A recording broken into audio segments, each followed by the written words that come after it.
Public Education Association by Mark Twain. Address 8T, a meeting of the Berkeley Lyceum, New York, November 23, 1900. Chapter 1. Don't suppose that I am called here as an expert on education, for that would show a lack of foresight on your part, and a deliberate intention to remind me of my shortcomings. As I sat here looking around for an idea, it struck me that I was called for two reasons. One was to do good to me, a poor unfortunate traveler on the world's wide ocean, by giving me a knowledge of the nature and scope of your society, and letting me know that others beside myself have been of some use in the world. The other reason that I can see is that you have called me to show by way of contrast what education can accomplish if administered in the right sort of doses.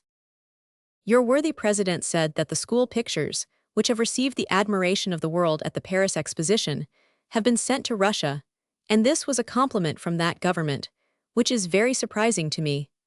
Why, it is only an hour since I read a cablegram in the newspapers beginning, "Russia proposes to retrench." I was not expecting such a thunderbolt, and I thought what a happy thing it will be for Russians when the retrenchment will bring home the 30,000 Russian troops now in Manchuria to live in peaceful pursuits.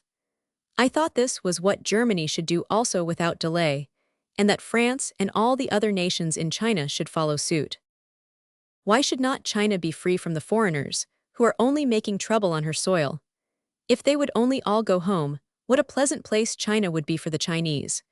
We do not allow Chinamen to come here, and I say in all seriousness that it would be a graceful thing to let China decide who shall go there.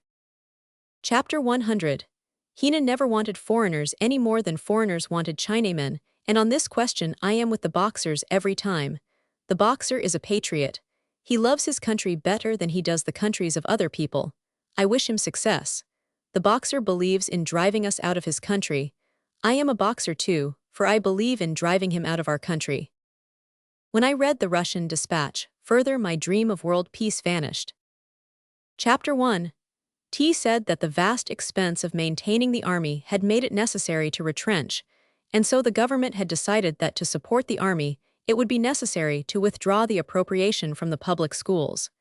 This is a monstrous idea to us. We believe that out of the public school grows the greatness of a nation. Chapter 1. T is curious to reflect how history repeats itself the world over. Why, I remember the same thing was done when I was a boy on the Mississippi River. There was a proposition in a township there to discontinue public schools because they were too expensive.